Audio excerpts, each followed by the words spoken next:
కాలం బతుకుంటే మీ క్షేమము కొరకు నేను బ్రతికుండాలన్న ఆశ అయితే ఉంది, కానీ నాకు దేవుని గురించినటువంటి ఆ తృష్ణ నన్ను బలవంతం చేస్తుంది. కనుక నేను బ్రతికితే ఆయన కొరకే బ్రతకాలి, చావైతే లాభం అంటాడు. కనుక ఈరోజు మనం ఒక వ్యత్యాసంలోకి రావాలి, ప్రత్యేకతలోకి రావాలి. The two sides of the cross, రెండు వైపుల ఉన్న ఈ సిలువ, it's like a sword, it's like a edge, ఖడ్గం లాంటిది. Okay, right. One side I can say my left side, ఎందుకంటే మన హార్ట్ ఎక్కడ ఉంటుంది? లెఫ్ట్ సైడ్ చూపిస్తుంది ఈ లెఫ్ట్ సైడ్ యొక్క క్రాస్, ఈ right side of the cross. ఈ రెండు మాటలు నేను చెప్తాను, జాగ్రత్త వినండి. ఈ empty cross shows that the lord is not here. The empty tomb, the empty cross shows that there is a historical event. ఒక చారిత్రకమైనటువంటి ఘట్టం ఈ కనబడుతున్న ఖాళీ సిలువ, ఈ కనబడుతున్న ఖాళీ సమాధిని చూపిస్తుంది. అయితే ఈ రెండు అంచులు కలిగిన ఈ సిలువ యొక్క సారాంశం ఏంటంటే, ఒకటి, నా ఎడమ వైపు ఉన్నటువంటి ఈ సిలువ యొక్క ఎడమ భాగము నా యొక్క పాపములను డీల్ చేస్తూ, నా యొక్క అతిక్రమములను డీల్ చేస్తూ, నా బిహేవియర్ని సరిచేసేటువంటి భాగము. రెండోది, యేసుక్రీస్తు యొక్క సిలువకు కుడివైపు ఉన్నది నాకు సిలువ ఇచ్చిన ఐడెంటిటీ, సిలువ నాకు ఇచ్చిన గుర్తింపు. చెప్పండి, అర్థమైందా మీకు?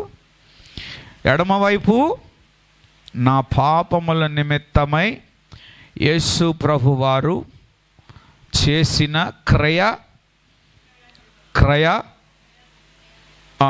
విధానము, అది నా పాపములు, నా బిహేవియర్ని డీల్ చేసింది, నా యాటిట్యూడ్ని డీల్ చేసింది, నా యొక్క ప్రవర్తనను డీల్ చేసింది. ఇప్పుడు ఈ right side of the cross, ఈ కుడివైపు ఉన్నటువంటి సిలువ నాకు ఐడెంటిటీ తెచ్చింది, అంటే గుర్తింపును తీసుకొచ్చింది. దేవుని స్తోత్రం.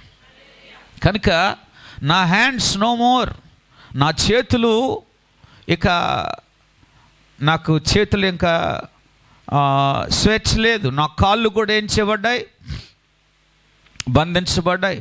నా తల కూడా ఏం చేయబడింది? ఆలోచనలు లేవు, ఇంకా తావు లేదు.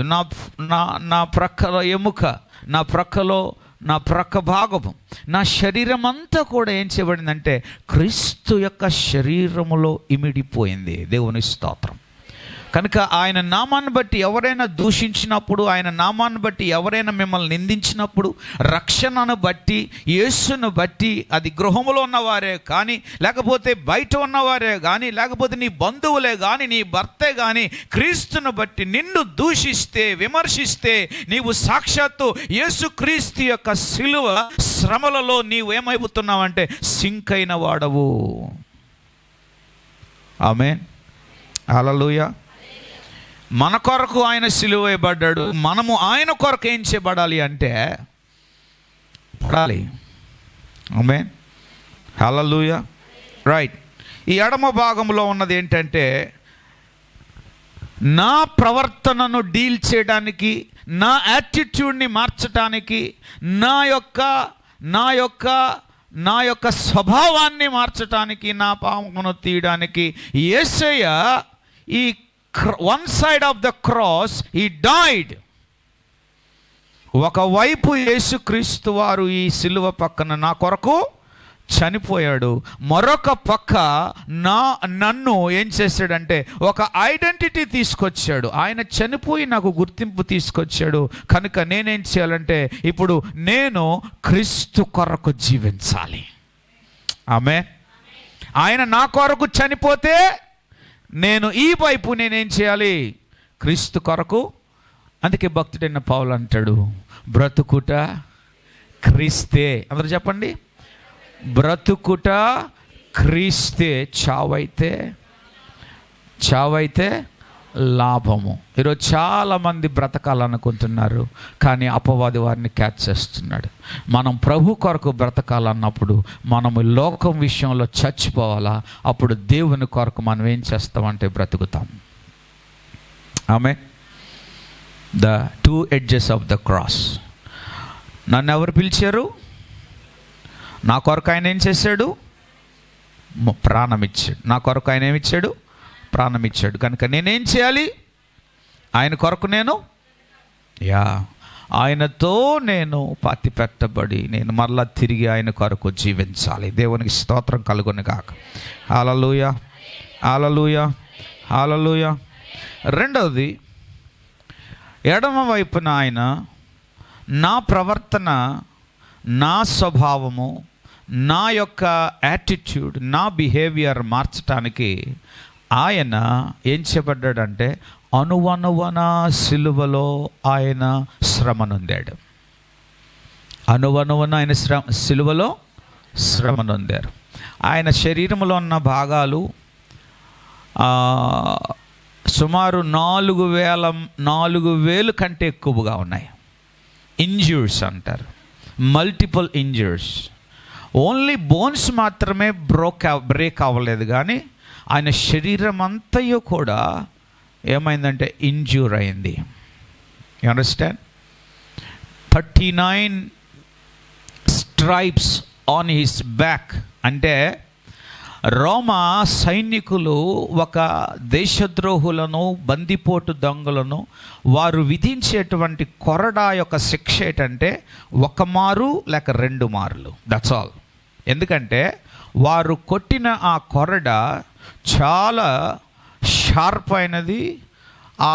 ఆ యొక్క కొరడాకు ఉన్నటువంటి జడలు ఒంటె చర్మముతో జడలను అల్లి, ఆ జడల మధ్య ఆ రఫ్ ఐరన్, అలాగే గాజు పెంకలు, షార్ప్ స్టోన్స్, ఎముకలు అందులో అమర్చి వాటిని జడలు అల్లి వారు అడుగు భాగాన ఆ రఫ్ ఐరన్స్ని కడతారు. అది ఒకసారి మనిషి యొక్క వీపు మీద కొట్టినప్పుడు ఆ చర్మము అంటి అది పీక్కొని బయటకు వస్తుంది.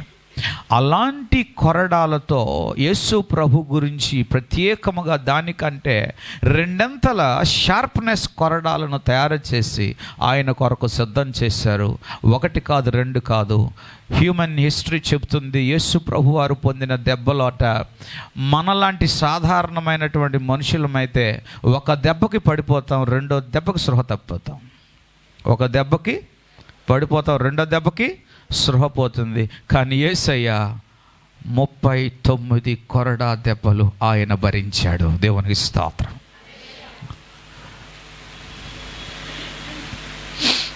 చాలా ఒకసారి యేసు ప్రభు యొక్క కొరడా దెబ్బల గురించి నువ్వు ధ్యానిస్తే నువ్వెంత దీవించబడతావో.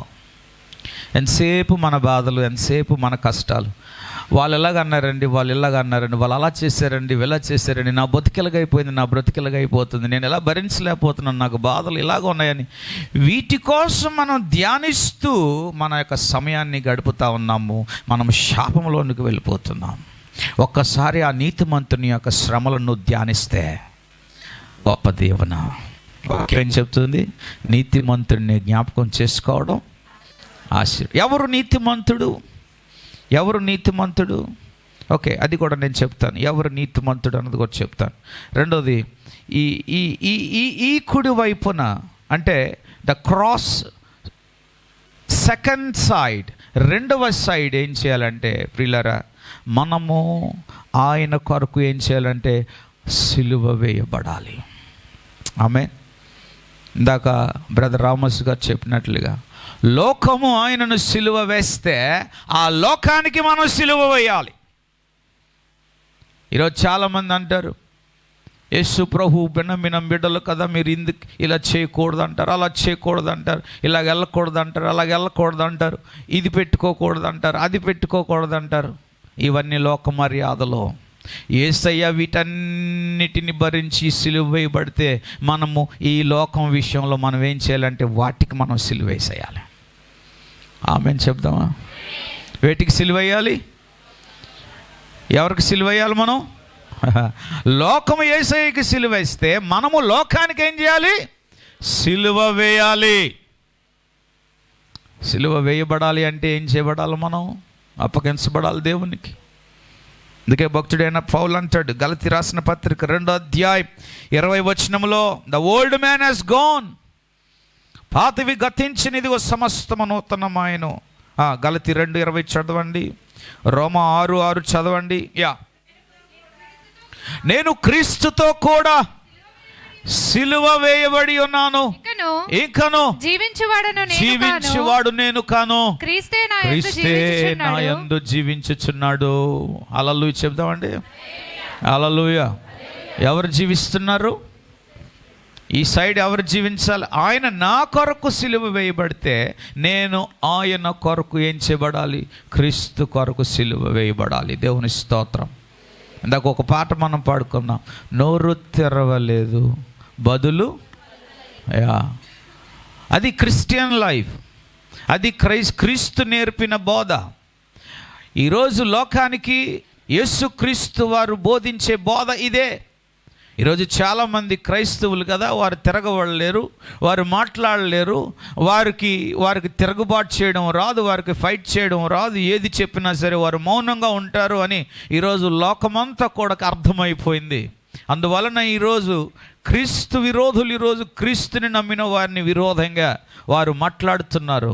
ప్రేమ అక్కడ చూపించాలని ప్రభు బదులు పలకలేదు. అందుకే మనము కూడా ప్రియులారా, దేవుని పని విషయంలో వ్యతిరేకత వచ్చినప్పుడు మనం బదులు పలకకుండా ఉండడానికి గల కారణం యేసుక్రీస్తు వారు మనకు నేర్పించిన అద్భుతమైన బోధ.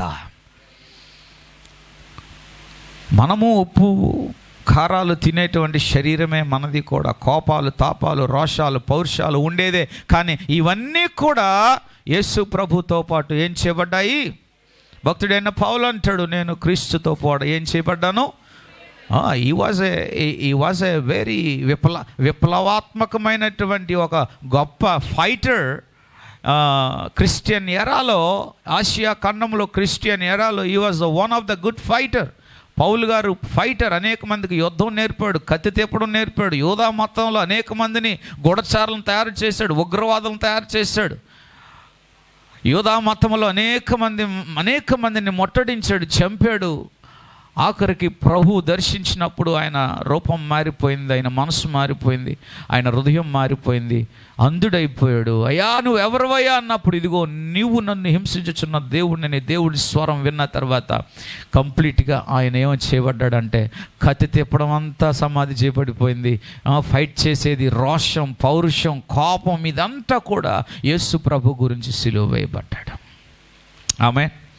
The one side and second side of the cross. మనం క్రిస్టియన్స్, క్రైస్తవులైన మనము ప్రియులారా, దేవునికి మనకి ఈ యొక్క క్రాస్, ఈ సిలువ మనకు ఒక అద్భుతమైనటువంటి మార్గాన్ని, ఒక అద్భుతమైనటువంటి దారిని చూపించుచున్నది కనుక దాని మార్గంలో మనం పోవాలి.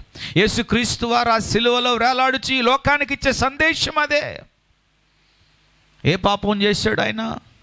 వాక్యం చెప్తుంది ఆయన ఏ పాపము చేయలేదని. అది మాత్రమే కాదు, వాక్యం మాత్రమే కాదు, అనేక మంది ఆయన కొరకు సాక్ష్యం చెప్పారు. ఇకపోతే ఈ one side of the cross, ఎడమ పక్కన ఉన్నటువంటి ఈ సిలువ వైపు ప్రియులారా గమనించండి, he buried according to the scripture. ఆయన వాక్యానుసారముగా సమాధి చేయబడ్డాడు. దేవునికి స్తోత్రం కలుగును గాక. హల్లెలూయా, హల్లెలూయా. వాక్యానుసారముగా ఆయన ఏం చేయబడ్డాడు? సమాధిలో చేయబడ్డాడు. ఇక్కడ కుడి వైపున ప్రియులరా, తండ్రి యొక్కయు కుమారుని యొక్కయు పరిశుద్ధాత్మ నామములో బాప్తిసం పొందిన ప్రతి ఒక్కరూ కూడా ఏం చేయబడుతున్నారు? ఆయనతో పాటు పాతి పట్టబడుతున్నారు. దేవుని స్తోత్రం కలుగునుగాక. అందుకే భక్తుడైన పౌలు గారు అంటారు, ఇదిగో పాతవి గతించును, సమస్తమును నూతనమైన. చెప్పండి మాట, పాతవి గతించును. కొంచెం గట్టిగా చెప్పండి అందరూ కూడా, ఇంకా కొంచెం గట్టిగా. ఇందాక సిలువలో పలికిన మాటల్లో నా ఆత్మ నీకు అప్పగించుకొనుచున్నాను అని చెప్పారు ఒకరు. యోధ ఆత్మ ఎవరికి అప్పగించేశాడు?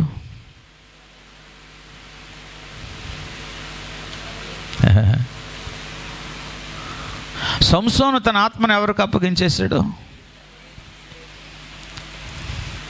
సౌలు తన ఆత్మను ఎవరికి అప్పగించేశాడు? యేసయ్య ఆత్మ ఎవరికి అప్పగించాడు? దేవుడు మనకిచ్చాడు ఆత్మ, ఎవరికి అప్పగించాలి? ఆమేన్, హల్లెలూయా. నీ ఆత్మ దేవునికి అప్పగిస్తే నువ్వు దేవుని సన్నిధిలో ఉంటావు. నీ ఆత్మ దేవునికి అప్పగిస్తే నువ్వు ప్రార్థన చేస్తావు. నీ ఆత్మ దేవునికి అప్పగిస్తే శ్రమలోనైనా, బాధలోనైనా, కష్టంలోనైనా ఆ యోబులాగా దేవుణ్ణి తిట్టక, ఆ యోబులాగా దేవుని యందు విశ్వాసము కలిగి దేవుణ్ణి గణపరుస్తావు. ఈరోజు చాలామంది దేవుని బిడ్డలు, క్రైస్తవులు వారి ఆత్మలను దేవునికి అప్పగించకపోవడం వలన వారి బాధలలోనూ, కష్టాల్లోనూ, ఇరుకుల్లోనూ దేవుని సనుగుతున్నారు. They cannot understand why the sufferings are coming to their lives. Let me tell you one thing. Why the sufferings that God is allowing? Because you need to submit your spirit to God. నీ ఆత్మను దేవునికి అప్పగించడానికి దేవుడు నిన్ను పరీక్షిస్తున్నాడు. Every test of your faith, నీ విశ్వాసానికి తగిన పరీక్ష నీకు కలుగుచున్నప్పుడు నీ ఆత్మను దేవునికి అప్పగించాలి. ప్రభువారు శ్రమపడిన, శోధించబడిన ఆయన ఆత్మను, ఆయన శరీరాన్ని సాక్షాత్తు తండ్రికి అప్పగించాడు. గెత్సేమనే తోటలో ఆయన అంటాడు, ప్రభువా ఆత్మసిద్ధమే, శరీరము బలహీనంగా ఉంది అని ప్రార్థించాడు కనుక దేవుడు ఆ శరీరాన్ని కూడా బలపరిచాడు. 155.7 కేజీలు ఉన్నటువంటి ఆ పచ్చి సిలువ మ్రానును మోయడం చాలా కష్టం. ఆ రఫ్ రోడ్లో వారు చాలా కుయుక్తిగా యేసు ప్రభుని ఆ గొల్గోతా ప్రాంతానికి తీసుకొని వెళ్ళారు. మంచి బాటలో తీసుకెళ్ళలేదు. గమనించాలి.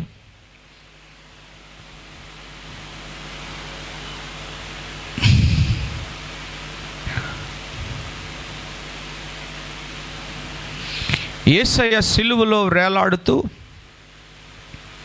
ఆయన శ్రమ పొందుతున్న టైంలో సుమారు 22 రకాల మనుష్యులు ఆయన యొక్క సిలువ శ్రమల యొక్క ప్రత్యక్షతను వీక్షించారు. సాధారణంగా గొల్గోతా పర్వతంలో ఆ మెట్టలో ఎవరినైనా మరణదండన విధించారంటే ఆ వార్త అనేకులకు పాకిన కొంతమంది గేలి చేయటానికి వస్తారు. దేశద్రోహో, దుర్మార్గుడో, బందిపోటు దొంగనో వారు మరణదండనిచ్చిన చెప్పి చాలామంది రారు. కానీ యేసయ్య మరణ వార్తను, మరణదండన అంటే శిక్ష ప్రకటించిన, డిక్లేర్ చేసిన తర్వాత ఈ వార్త జుడియా, సమరియా, పాలస్తీనా, యెరూషలేము, చిన్న చిన్న గ్రామాలు, యేసు ప్రభు తిరిగిన గ్రామాలన్నిటికీ కూడా పాకిపోయింది.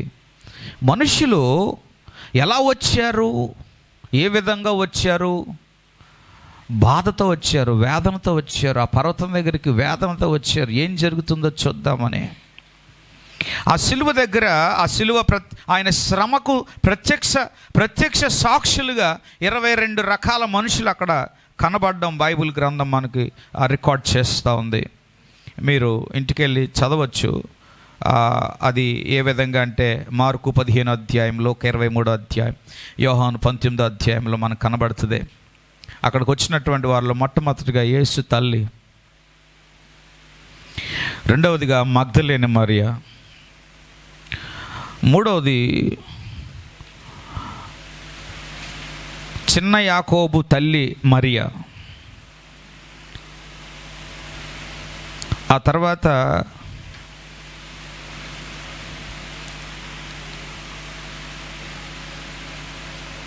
సలోమి. యేసుక్రీస్తు యొక్క తల్లికి ఒక సోదరి ఉంది. ఆమె యొక్క పేరును కానీ ఆమె గురించి కానీ ఎక్కడ బైబిల్లో పేర్కొనలేదు, కానీ చరిత్రలో రాయబడి ఉంది. గమనించాలి.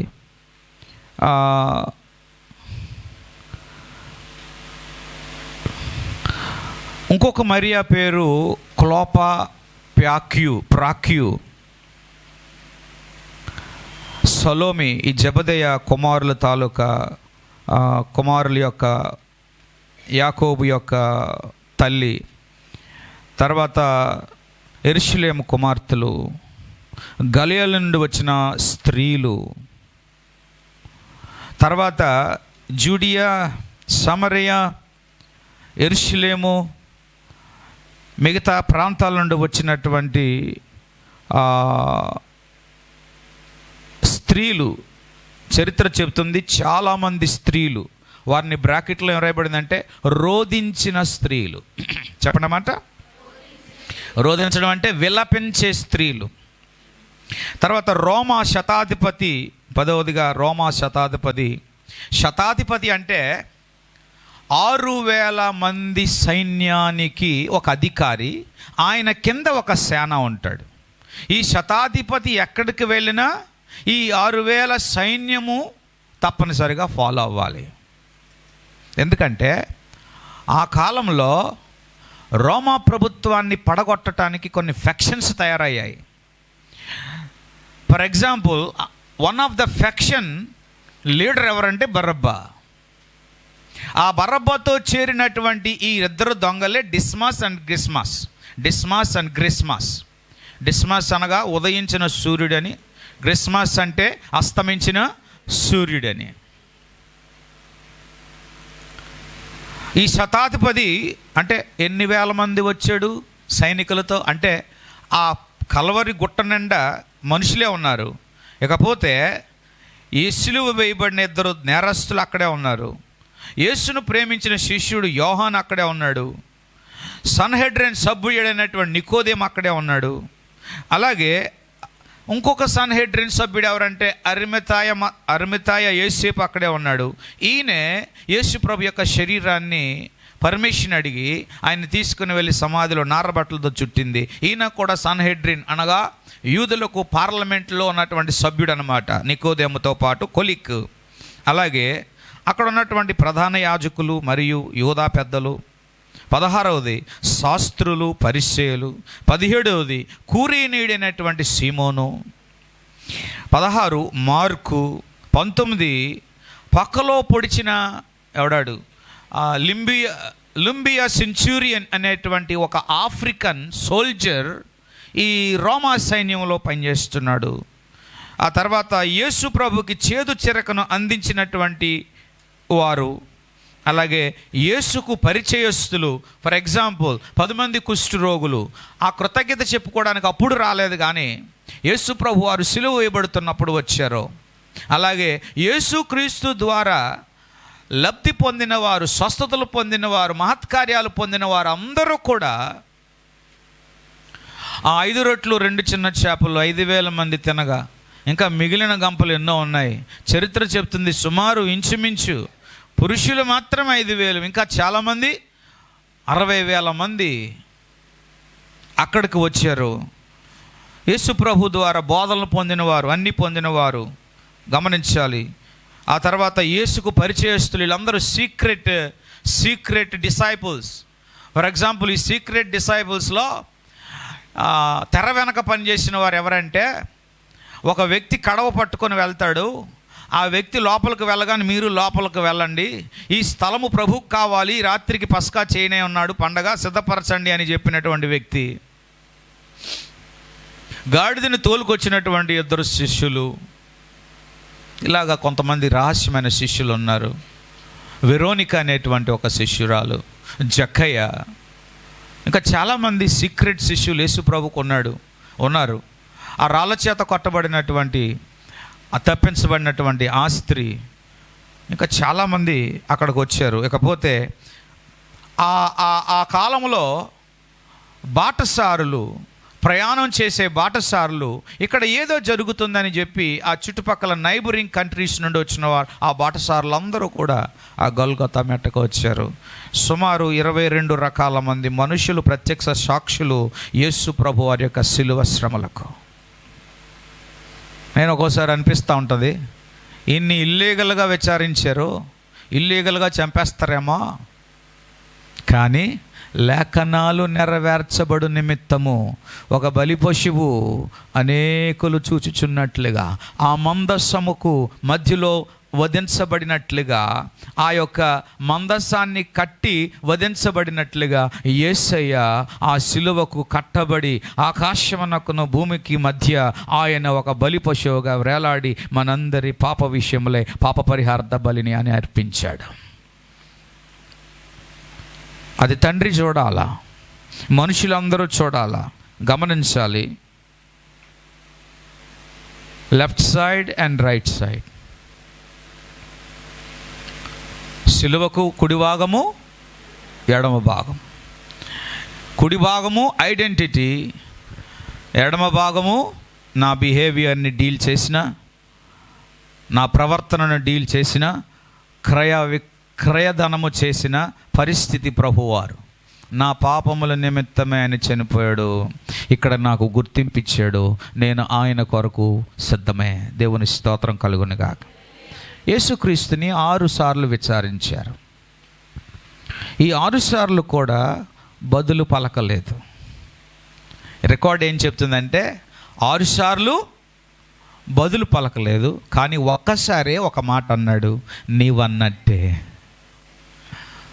ఈ 6 సార్లు కూడా బదులు పలకలేదు. వాక్యం చెప్తుంది మౌనం మౌనం మౌనం మౌనం మౌనం. అయితే ఈ 6 సార్లు కూడా విచారించిన టైంలో పరిశుద్ధాత్మ దేవుడు 6 వ్యక్తులను లేపి ఈయన ఎవరు అనేది తెలియచేసినట్లుగా వాక్యం చెప్తుంది. ఎవరు అంటే గమనించాలి, క్లౌడియా ప్రాక్యులా అనేటువంటి ఒక సహోదరి, ఈమె పిలాతుకు భార్య. చెప్పండి పేరు, క్లౌడియా ప్రాక్యులా. ఈమె పిలాతుకు భార్య. ఈమెమన్నదంటే, హే, నీవు ఆ నీతిమంతుని జోలికి పోవద్దు. మత్తయి సువార్త 27వ అధ్యాయం 19వ వచనంలో కనబడుతుంది. ఇకపోతే తీయడానికి సమయం లేదు. ఇకపోతే రెండవది, పొంతి పిలాతు ఏమంటాడంటే మత్తయి సువార్త 27వ అధ్యాయం 24వ వచనంలో, ఈ నీతిమంతుని యొక్క రక్తం గూర్చి నేను నిరపరాధిని, ఈ మనుష్యుని యందు నాకు ఏ నేరము కనబడలేదు. చెప్పనమాట, ఈ మనుష్యుని యందు ఏ నేరము కనబడలేదు. I don't see any guilty in him, therefore he is clean. ఆయన యందు ఏ నేరము కనబడలేదు. మూడవదిగా హేరోదు యాంటిపాస్. ఈయన లూకాసు సువార్త 23:15లో మనం చూస్తే ఈయన అంటాడు, నేరమేమియు హేరోదుకు కనబడలేదు గనుక యేసును పిలాతు దగ్గరికి మరలా పంపించాడు. ఇక్కడ విషయం గమనించండి, పైకి మాత్రం పటారం. ఈ హేరోదు చాలా పటారమైన పనులు చేశాడు, లోపల చాలా గూఢపటాన్ని చేశాడు. చెప్పమంటారా? వినండి. వాక్యం చెప్తుంది, యేసయ్యనట హేరోదు బాగా శోధించాడట. ఈయనకు ఒక ఆశ ఉందట, యేసయ్య నీ గురించి నేను విన్నాను, చాలా ఆశ్చర్యకార్యాలు చేస్తావంట కదా, చాలా మహత్కార్యాలు చేస్తావంట, ఎప్పుడు నీ ఆశ్చర్యకార్యాలు నేను చూడలేదు, ఎప్పుడు నీ మహత్కార్యాలు నేను చూడలేదు, కనుక ఒకసారి చెయ్యవా అని యేసు ప్రభుని గేలి చేయడం మొదలెట్టాడట. ఎలాగా? ఒక కాళ్ళు విరగొట్టబడినటువంటి కుక్కను తీసుకొచ్చి యేసు దగ్గర పడేసి, యేసయ్య ఇదిగో ఈ కాళ్ళు విరగొట్టబడిన ఈ కుక్క నీ ముందుంది, స్వస్థత చెయ్యి స్వస్థత. కానీ యేసయ్య బదులు పలకలేదు. రెండవదిగా, ఒక కడవలో నీళ్లు తెచ్చి, నీవు నీళ్లను ద్రాక్షారసంగా మారుస్తావట కదా, నాకు బంగారం కావాలి, కనుక ఈ కడవలో ఉన్నటువంటి నీరును బంగారముగా మార్చు అని శోధించాడు. అప్పుడు కూడా యేసయ్య, చూసారా ఎంత శోధన. నువ్వు రక్షణ పొందిన తర్వాత నీ వెనక శోధించేవారు చాలామంది తయారయ్యారు, శోధించుంటారు. ఆమె రైట్. ప్రభువుని వెంబడించే వారికి ఈ శోధనలు ఉంటాయి. ఆఫీస్లో ఉంటాయి, స్కూల్లో ఉంటాయి, కాలేజీల్లో ఉంటాయి, ఇరుగు పొరుగు వారిలో ఉంటాయి, ఎక్కడికి వెళ్ళినా ఉంటాయి.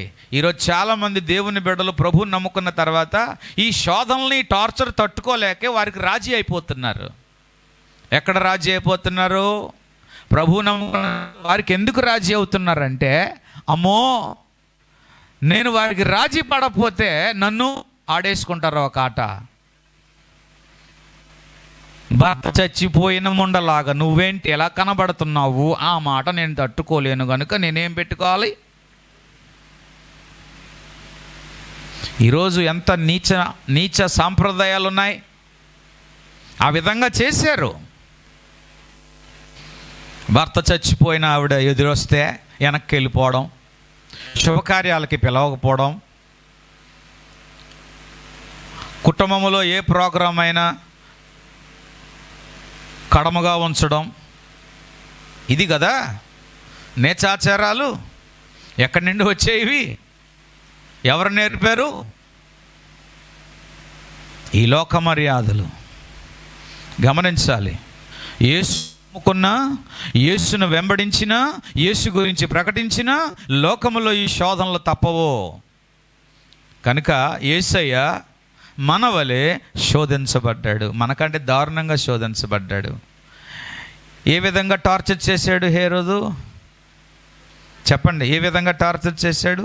ఆయన యొక్క శక్తిని, ఆయన యొక్క కుమారత్వాన్ని, ఆయన అభిషేకాన్ని, ఆయన స్వస్థత కార్యాలను, ఆయన వరములను ఏం చేశాడు? చాలా అవమానపరచట్లేదా? మూడవదిగా, హేరోదు యొక్క ఆ ఆ కోటలో, ఆ పోర్టుకాలలో ఉన్నటువంటి ఆహ్లాదకరమైన నాట్య నృత్యం అనేది ఉంది, నాట్య బృందం. ఇప్పుడంటే మనకు టీవీలు వచ్చాయి కనుక మనల్ని ఎంటర్టైన్మెంట్ చేస్తుంది. ఆ కాలంలో ఎంటర్టైన్మెంట్ ఏంటంటే స్త్రీల చేత, అందమైన స్త్రీలను ఏర్పాటు చేసి నాట్యాలు చేయించి మంత్రులు, చక్రవర్తులు అందరూ కూడా వారు ఆనందించే ఆనవాయితీ ఆ కాలంలో ఉంది. రాను రాను అది కనుమరుగై వీధి నాటకాలు, తోలుబొమ్మలు, బుర్ర కథలు, నానా రకాలైనవన్నీ వచ్చి అవి కూడా కనుమరుగైపోయి ఇప్పుడు చేతిలోకి వచ్చేసాయి అన్నమాట, ఆహ్లాదకరమైనవి ఆనందించడానికి. రాజు నగర కోటలో ఉన్నటువంటి ఆ సౌందర్యము కలిగినటువంటి ఆ కన్యకలందరినీ కూడా నగ్నంగా హేరోదు తయారు చేయించి యేసు చుట్టూ రౌండప్ చేయించాడు. మీకు అర్థమవుతుందా టార్చర్ అంటే ఏంటో? దైవ కుమారుడు, మనిషి కుమారుడు. ఎందుకంటే వీళ్ళందరూ కూడా ఆయనలో ఏమీ లేదు, ఏ నేరము లేదు, ఏ తప్పు లేదు, ఏ పాపము లేదు. కనుక ఏదో ఒక తప్పును ఇప్పుడు ఇరికించాలా. హేరోదు ఆ నగ్నంగా తీసుకొచ్చిన స్త్రీలందరినీ యేసు ముందు చుట్టినప్పుడు యేసుక్రీస్తు వారు మాత్రం, వాక్యం చెప్తుంది సాక్షాత్తుగా, ఆయన దైవ కుమారుడు, ఆ కారమందు మనుష్యుడిగా కనబడ్డాడు కానీ ఆయన దేవుడు. ఆమె హల్లెలూయా. ఈ లోక సంబంధమైనవి ఆయనకి అంటవు, అట్రాక్ట్ చేయబడవు. యేసయ్య మౌనంగా ఉంటూ ఆయన ఓర్చుకున్నాడు, ఆయన సహించాడు. ఇకపోతే నాలుగవది మీరు చూస్తే, అప్పగించినటువంటి ఇస్కరియోతు యూదా ఒక మాట అంటాడు. 27వ అధ్యాయం మత్తయి సువార్త 4, లూకా 23:4 అంటాడు, నేను నిరపరాధ నీతిమంతుని రక్తమును అప్పగించి పాపము చేసి ఉన్నాను. ఎవరిని అప్పగించి పాపం చేసిన అన్నాడు? నిరపరాధి యొక్క రక్తమును నేను అప్పగించి ఏం చేశాను?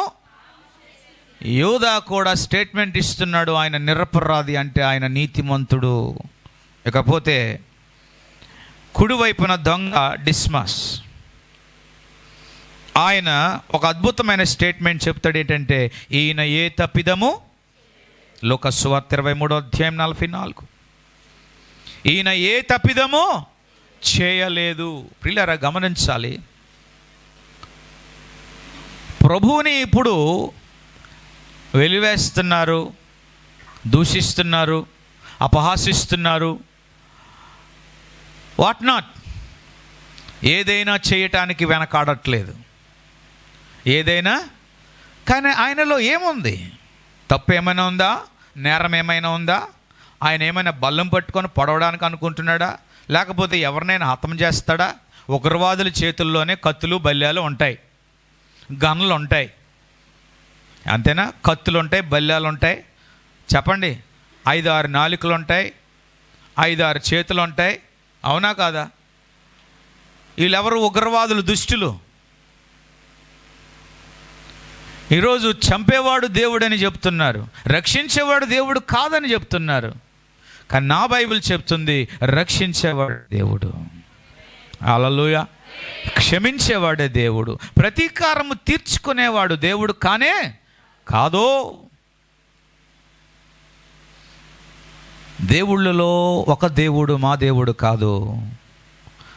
దేవుళ్ళు అనేకమైనవి కల్పితం చేసుకుని ఉండొచ్చు, కానీ ఆ దేవుడు వేరు, యేసయ్య వేరు. అందుకే యేసయ్య దేవుని రాజ్యాన్ని స్థాపించడానికి వచ్చాడు. కుడివైపున దొంగ అంటాడు, ఈయనలో ఏ తప్పుదనము. దానికి అర్థం ఏంటో తెలుసా? ఆయన తప్పులు ఆయన ఒప్పుకున్నాడు గనుక. ఒకడు తప్పు ఒప్పుకొనలేని వాడు ఇతరుల తప్పులను ఒకడు క్షమించబడలేని వారు ఇతరుని క్షమించలేడు. ఒకడు తన తప్పును తెలుసుకొని ఒప్పుకున్నట్లయితే ఎవరి తప్పులను ఆ వ్యక్తి ఒప్పుకున్నవాడు ఎంచడో. ఇస్కరియోతు యూదా తన తప్పు తెలుసుకున్నాడు, యేసు ప్రభులో ఏ తప్పిదము లేదని గ్రహించాడు. ఆ నిరపరాధిని అప్పగించాడు, మనస్తాపానికి గురైపోయాడు, శాంతి లేదు, ఇంటికి వెళ్ళలేకపోయాడు, భార్యతో మాట్లాడలేకపోయాడు, బిడ్డలతో గడపలేకపోయాడు, తీసుకున్న డబ్బుల వలన సంతోషం లేకపోయాడు, అసంతృప్తి వచ్చింది, మనసులో ఏదో పీకేస్తూ ఉంది, మనస్సాక్షి గద్దిస్తుంది. ఈరోజు నిరపరాధుల యొక్క రక్తానికి జోలికి, ఈరోజు మంచివారి జోలికి, ఈరోజు దేవుని కొరకు మంచి వార్తలు ప్రకటించే వారి జోలికి నువ్వు పోతే, నువ్వు మాట్లాడితే, నువ్వు వారిని హతము చేస్తే, వారి రక్తం భూమి మీద చిందితే వారు భూమి మీద సంతోషంగా ఉండలేరు, సమాధానంగా ఉండలేరు. వాక్యం చెప్తుంది, కయ్యోను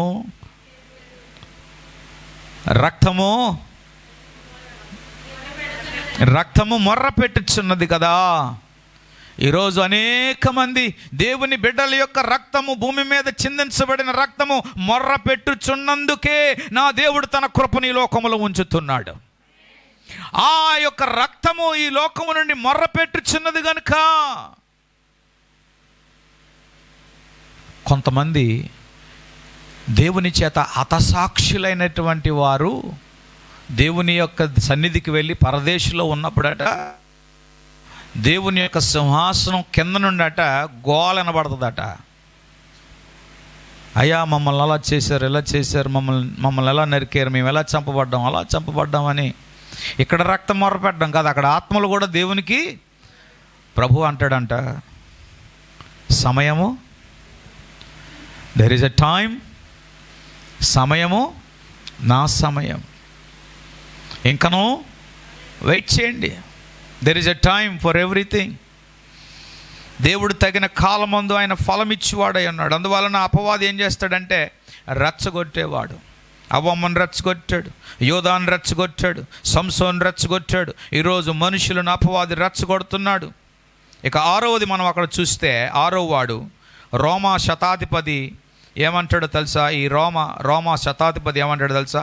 ఈడే కదా రోమా శతాధిపతి అనేక మంది సైనికులు వేసుకొచ్చినాడు. ఈ శతాధిపతి ఏమంటాడో తెలుసా? ఎందుకంటే అండర్ డైరెక్షన్ ఈ శతాధిపతి కిందే మొత్తం క్రూసిఫిక్షన్ జరిగింది. యేసు ప్రభు యొక్క సిలువ ప్రాసెస్ అనేది జరిగింది ఈయన ఆధ్వర్యంలోనే. చెప్పాలి అంటే ఈ కాలంలో ఐజీ అంటారా, ఐఎస్పి అంటారా, ఏమంటారు, ఐపీఎస్ అంటారా, ఒక రాష్ట్రానికి లేకపోతే ఒక పట్టణానికి ఆయన అండర్లో జరగాలి ఇన్వెస్టిగేషన్. ఆ విధంగా ఈ శతాధిపతి అండర్లో యేసుప్రభు వారి యొక్క క్రూసిఫిక్షన్ జరిగింది. ఆయన అంటాడు లాస్ట్లో, ఈ మనుష్యుడు నిజముగా నీతిమంతుడు. లోకాసు వార్త 23:43 అంటాడు, నిజముగా ఈ మనుషుడు దేవుని కుమారుడు. మొదటిసారి నీతిమంతుడు అంటాడు. మార్కు సువార్త 15:39 అంటాడు, ఈ నిజముగా ఈ మనుషుడు దేవుని కుమారుడు. 6 విచారణలు, 6 అద్భుతమైన నిర్దోషమైనటువంటి సాక్ష్యాలు. 7వదిగా మనం చూస్తే గమనించాలి, రోమా సైనికులు. చెప్పండి మాట. రోమా సైనికులు ఎవరనగా ఆయనను కొరడాలతో కొట్టినవారు, ఆయనను పిడిగుద్దులు గుద్దినవారు, ఆయన ముఖాన్ని మూసి ప్రవచించమని చెప్పినవారు, వీరందరూ కూడా ఆయన యొక్క క్రైమ్లో ఇన్వాల్వ్ అయిన వారే. ఈ రోమా సైనికులు ఏమంటున్నారు తెలుసా? మత్తయి 27:54 మీరు చూడండి, ఈయన నిజముగా దేవుని కుమారుడే. దేవునికి స్తోత్రం కలుగును గాక. హల్లెలూయా. ఈయన నిజముగా దేవుని కుమారుడే. యేసు ప్రభువారు నిర్దోషి అని, నీతిమంతుడని ఈ 7 చేత దేవుడు సాక్ష్యం పలికించాడు. దేవుని స్తోత్రం. దానికి ముందు ఒక అద్భుతమైన సాక్ష్యం మనం వింటాం ఆకాశం నుండి, ఈయన నా ప్రియ కుమారుడు, ఈయన యందు నేను. ఇక్కడ దేవుడు ఈయన యందు ఆనందించటానికి 2 రకాలైన మార్గాలు ఇక్కడ దేవుడు ఏర్కొన్నాడు. ఒకటి పరిచర్య, 2వది శ్రమలు. యేసు పరిచర్య ద్వారా దేవుడు ఆనందించాడు. 2వది శ్రమల ద్వారా. ఇప్పుడు నీవు నేను దేవునికి ఏమై ఉన్నాం? కుమారుని ద్వారా మనం ఏమై ఉన్నాం? కుమారులం కాదా? కనుక మనము దేవుని కొరకు పనిచేసుట ద్వారా దేవుడు ఆనందిస్తాడు. 2వది మనం దేవుని కొరకు శ్రమపడుట ద్వారా దేవుడు ఆనందిస్తాడు. హల్లెలూయా. చాలాసార్లు అంటాం మాకు శ్రమలొద్దు అంటాం, మనం ఆనందమే కావాలంటాం. దేవుని కొరకు నిజంగా శ్రమ పడే వారికి దేవుడు ఆనందిస్తున్నప్పుడు ఆ శ్రమలలో కూడా దేవుడు నీకు ఆనందాన్ని కలగచేస్తాడు. ఆమె. యోబు ఎలాగన్నాడు? యోబు ఏమన్నాడు? యెహోవా ఇచ్చెను. శ్రమలో ఉన్నవాడు ఈ సంతోషకరమైన మాటలు ఎవరైనా చెప్తారా? కానీ ఈ సంతోషకరమైన మాటలు ఈ శ్రమ పడేవారికి ఎలాగొచ్చింది? ఈరోజు చాలామంది ప్రార్థన చేసేవారు కూడా ద్వారబంధం దగ్గర కూర్చొని తలపట్టుకొని ఏటినా బతుకన్నవారు కూడా ఉన్నారు. అంటే వారి బాధల్లో, వారి కష్టాల్లో ఆనందించలేని వారు. గమనించాలి దేవుని బిడ్డలారా, ప్రభు చేతను పిలువబడిన తర్వాత, ప్రభు యొక్క రక్తంలో కడగబడిన తర్వాత నీవు ఆయన రాకడ కొరకు కనిపెడితే నీ జీవితం భూలోకములో ఉన్నంత వరకు నీవు ఆయన పని చేస్తూ నీవు ఆయనను ఆనందపరచాలి. 2వది నీ బాధలలో, నీ కష్టాల్లో, నీ విశ్వాసాన్ని బట్టి ఎదుర్కొంటున్నటువంటి ప్రతి పరీక్షల్లో కూడా నీవు ఆనందపరచాలి. దేవుడు నీకు ఈ 2 వైపులా నీవు ఆనందపరచగలిగితే నా దేవుడు భూమి మీద నిన్ను ఒక సాక్షిగా నిలబెడతాడు. హల్లెలూయా. ఎంతమంది దేవునికి సాక్షులుగా ఉండాలనుకుంటున్నారు? చేతులు ఎత్తితే గట్టిగా ఎత్తండి. ఎంతమంది సాక్షులుగా ఉండాలనుకుంటున్నారు? ఎవరికి? మీరు నిజముగా దేవునికి సాక్షులుగా ఉండాలనుకుంటే మీ జీవితంలో ఎదుర్కొంటున్న ప్రతి బాధల్లో, కష్టాల్లో దేవుడు ఆనందించేటట్టుగా మీరు వాటిని సహించండి. సొనుక్కోకుండా. ఆమేన్. ఏం చేయకుండా? సొనుక్కోకుండా. ఈరోజు చాలామంది సొనుక్కొని దేవుని సన్నిధిని ఆపేశారు, సొనుక్కొని ప్రార్థన ఆపేసుకుంటున్నారు, సొనుక్కొని రక్షణ నిర్లక్ష్యం చేస్తున్నారు. దేవుడు ఏ మేలు చేయలేదని దేవునికి దూరం అయిపోతున్నారు. నేను ఒక మాట చెప్తాను, చాలా జాగ్రత్తగానండి. దేవుని యొక్క రక్తంలో కడగబడిన తర్వాత ఈ లోకంలో జీవించినంత కాలము ఈ అల్పకాల భోగాలు, ఈ విధమైనటువంటి పరిస్థితులు తప్పనిసరిగా మనం అనుభవించాలి. అయితే నమ్మదగిన దేవుడు మన రక్షణకు తగిన ప్రతిఫలము ఇచ్చుటకై మనము ఈ రక్షణ పొందుకున్న మనము సంతోషంలోను, ఆనందంలోను, ప్రతి పనిలోను కూడా దేవుణ్ణి ఆనందపరిచేటట్టుగాను, 2వది మనకు అనుగ్రహించబడుతున్న ప్రతి విధమైన సాధనలో కూడా దేవుడు సంతోషింపబడేటట్లుగా మనం వాటిని సహించుకోగలిగితే దేవుడు మనలను ఆత్మీయ జీవితంలో పరిపక్వతలోనికి నడిపిస్తాడు. ఈరోజు క్రైస్తవులు ఎక్కువగా సొనుగుతున్నారు. ఈరోజు క్రైస్తవులు ఎక్కువగా దేవుణ్ణి నిందిస్తున్నారు. ఈరోజు దేవుని బిడ్డలు ఎక్కువగా దేవుణ్ణి క్వశ్చన్ చేస్తున్నారు. అయ్యా నేను ఇది చేశాను, అది చేశాను, ఇంకా నా బ్రతికి ఎందుకు మారలేదు, ఎందుకు నాకు కష్టాలు ఇంకా ఉన్నాయి, నా పిల్లోడి పరిస్థితి ఇలాగైపోయింది, నా పరిస్థితి ఇలాగైపోయింది, నా ఆర్థిక పరిస్థితులు ఇలాగైపోయి, ఏంటి ఇదంతా కూడా నువ్వు ఉన్నావా లేదా, నా ప్రార్థనను వాళ్ళకిస్తున్నావా లేదని ఈరోజు దేవుణ్ణి ప్రశ్నిస్తూ ఉన్నారు. గమనించాలి, దేవుడు సమస్తమును స్వాధీనంలో ఉంచుకున్నవాడు కనుక ఆయన ఏది అనుమతించినా ప్రభువా I'm here today to face any challenges in my life. నా జీవితంలో ఎదుర్కోవడానికి నేను సిద్ధంగా ఉన్నాను. Because you died for me, therefore I will die for you. నువ్వు నా కొరకు చనిపోయావు కనుక నేను నీ కొరకు, నువ్వు నా కొరకు పాతి పెట్టబడ్డావు కనుక నేను లోకమును విషయంలో పాతి పెట్టబడాలి. ఈ వాక్యాన్ని వింటున్న ప్రియులరా గమనించాలి. దేవుడు ఎంత మంచివాడు, దేవుడు ఎంత గొప్పవాడు. కనుక మనం మనం మనం ఈ యొక్క టూ సైడ్స్, ఏంటది క్రాస్, ఏ క్రాస్ అది, రెండు వైపులా ఉన్నటువంటి సిలువకు ఉన్నటువంటి ఐడెంటిటీ ఒకటి, ఏమండి, డీలింగ్ ఒకటి, dealing with our behaviour, dealing with our identity. ఇకపోతే లాస్ట్ ఎడమ వైపున యేసయ్య మన కొరకు పునరుద్ధానుడయ్యాడు. దేవుని స్తోత్రం. చచ్చిపోయింది ఎప్పుడు చచ్చిపోకుండా ఉండదు. విత్తనము చచ్చిపోయాక మొలకెత్తినట్లుగా యేసయ్య చచ్చిపోయి లేచాడు. ఆమేన్. ఈ సత్యాన్ని ఎవరు నమ్ముతారు? లోకం నమ్ముతుందా? ఏ మతమైనా నమ్ముతుందా? వాక్యం చెప్తుంది యేసుక్రీస్తు యొక్క సిలువ నశించిపోవచ్చున్న వారికి వెర్రితనం, కానీ రక్షించబడిన వారికి మాత్రం దేవుని శక్తి. అందుకే మనం నమ్ముతున్నాం, మనం ఆరాధిస్తున్నాం, దేవుని నమ్ముతున్నాం, స్తుతించగలుగుతున్నాం. కనుక హీ రెసరెక్టెడ్ ఫర్ అస్. ఇటు మన ఐడెంటిటీ ఏంటంటే ఆయనతో పాటు మరలా తిరిగి పునరుద్ధానం అవుతాము. ఆమేన్. ఎవడైనాను క్రీస్తు యేసునందు ఉన్న ఎడల, క్రీస్తునందు మృతులైన వారు పునరుద్ధానం.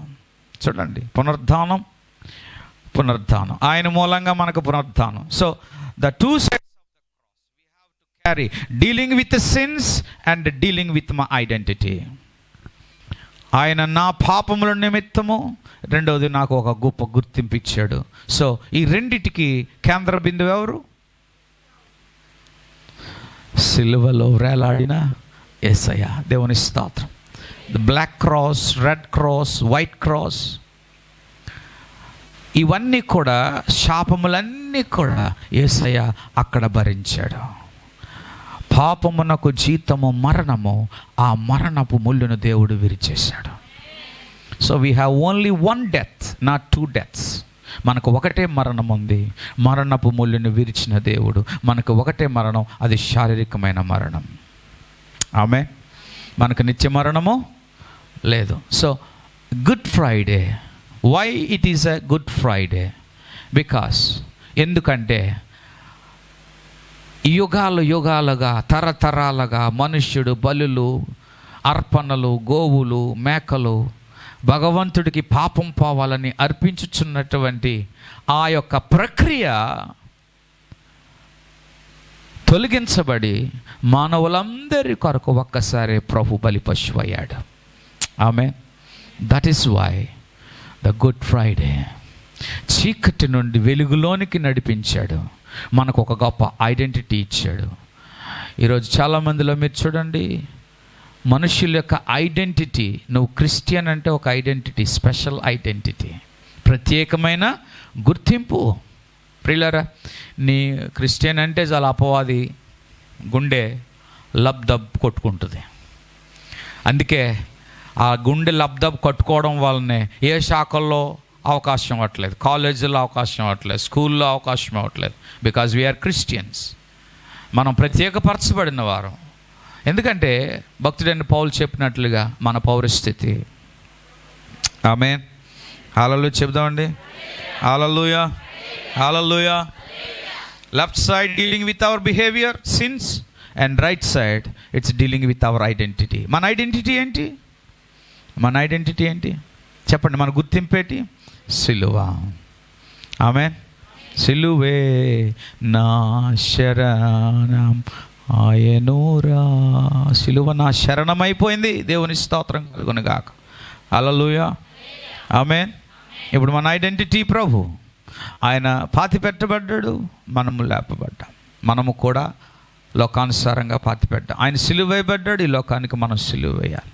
ఆయన పునరుద్ధానం చెందాడు, మనం కూడా ఏం చేయబడుతున్నాం?